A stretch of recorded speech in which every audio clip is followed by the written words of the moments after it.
What's up, guys? I'm back for a long overdue follow-up video on this Ibanez S561.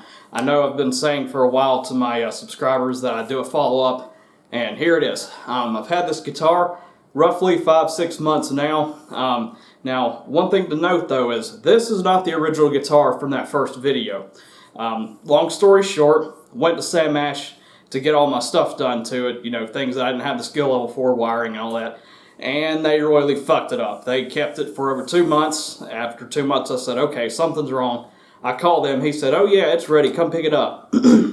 And so I get it, and he had leveled the frets on this, especially past the 12th fret, so much that they were damn near flush to the fingerboard. I couldn't check the neck relief properly. It was just odd, and of course, past the 12th fret, it was unplayable. So I was ecstatic, to say the least. I had to rebuy this thing, basically. I made them take the other one and give me money for it. Yeah. In addition, I had them swap the electronics over to this one, since I already had, you know, the new pickup, the balanced single coils right here. They fucked that up too. The polarity was reversed on this DiMarzio Dominion here, so I had to get it worked on again, and I also had to get a new nut cut for it again. So yeah, don't go to Sam Ash. The first time he did a good job with my other project, but yeah, I don't know. I don't trust him anymore. So go to an actual tech that specializes it. But anyway, getting to the guitar, there are a few things that I changed here, mostly to make up for the cost of what Sam Ash calls me to spend.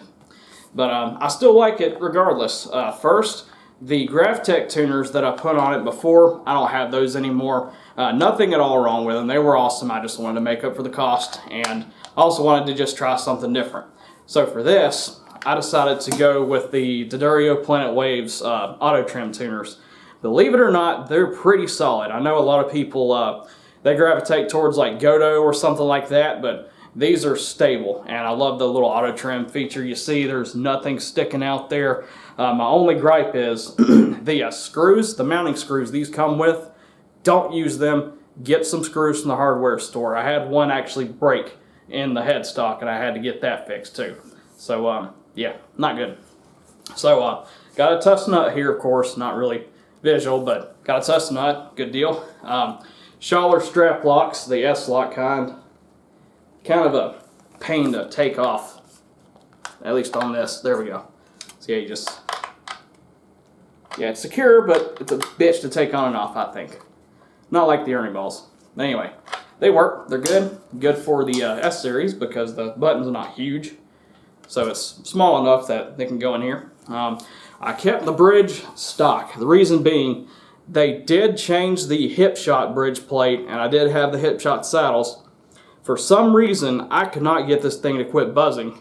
I don't know if it's the thickness of that bridge or what, but no matter how I adjusted it, it just would not stop buzzing, so I stuck the stock one back on. The saddles were okay, but that's another cost-cutting measure. I ended up selling those to make up for some of the costs that I spent. I still have the hip shot O-ring knobs. Gotta have those. Those are cool. We got a meg-ohm pot right here, and then a no-load tone pot, 500K right here. We have a better pickup selector.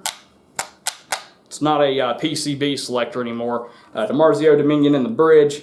We have your stock pickups, stock single coils right here, the Ibanez Quantums, but I had the magnets balanced a little better, so that's nice. Yeah, and then I took some micro mesh to the ends of the fretboard of here to avoid any fret sprout. Just roll off the edges real quick, and this is super smooth. Even when I got this thing out of the box, honestly, I think this one played better than the first one I had. So that's a good sign. I had two of these. They played fine for the most part. So I'm pretty confident if you got one, even if you don't mod it, I think you'll be happy with this guitar. And yeah, so let's hear some sounds here, since I do have a little bit different pickup configuration. Alright, so here is the bridge pickup. As you can tell, it is a chugging machine.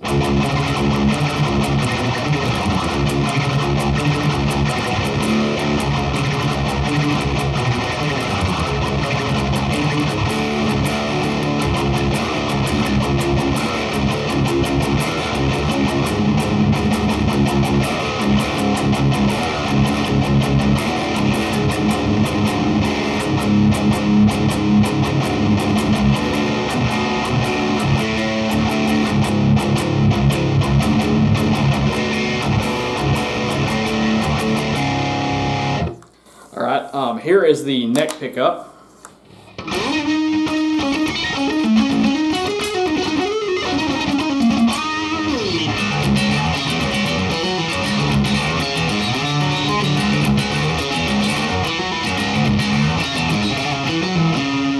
Alright, here's some clean sounds, starting with the neck pickup.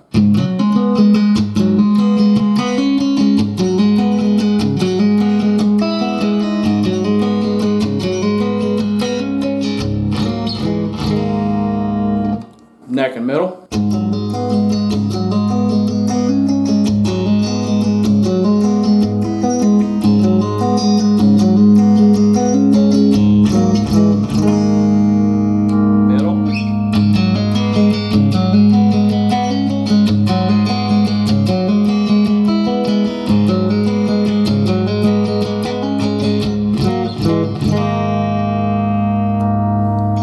Bridge and middle.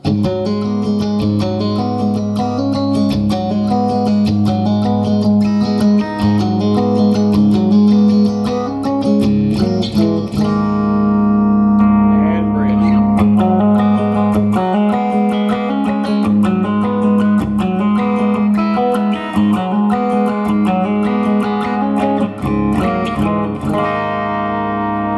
Some SRV wannabe shit.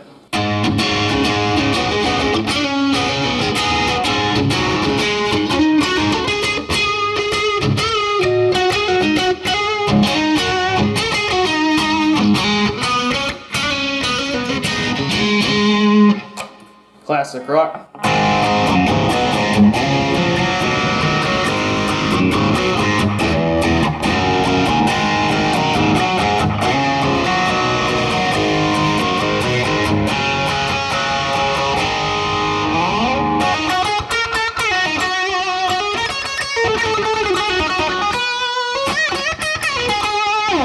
Alright, so that's the guitar. Last few words I want to say about it is, if you happen to see one of these at your local music shop, go ahead and give one a try. They're very unique, as you can see. They're fun to have. Only $400, and it's got rock solid build quality.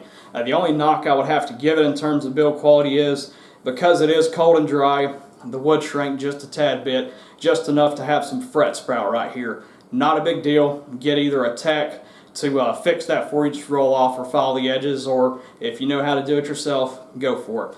Not a huge deal, it just happens when wood expands and contracts. But yeah, this thing is fun to have. Do I still recommend it after 5-6 months? Absolutely. If you have any other questions, feel free to leave comments below, and I hope you enjoyed the video. Until next time, keep rocking.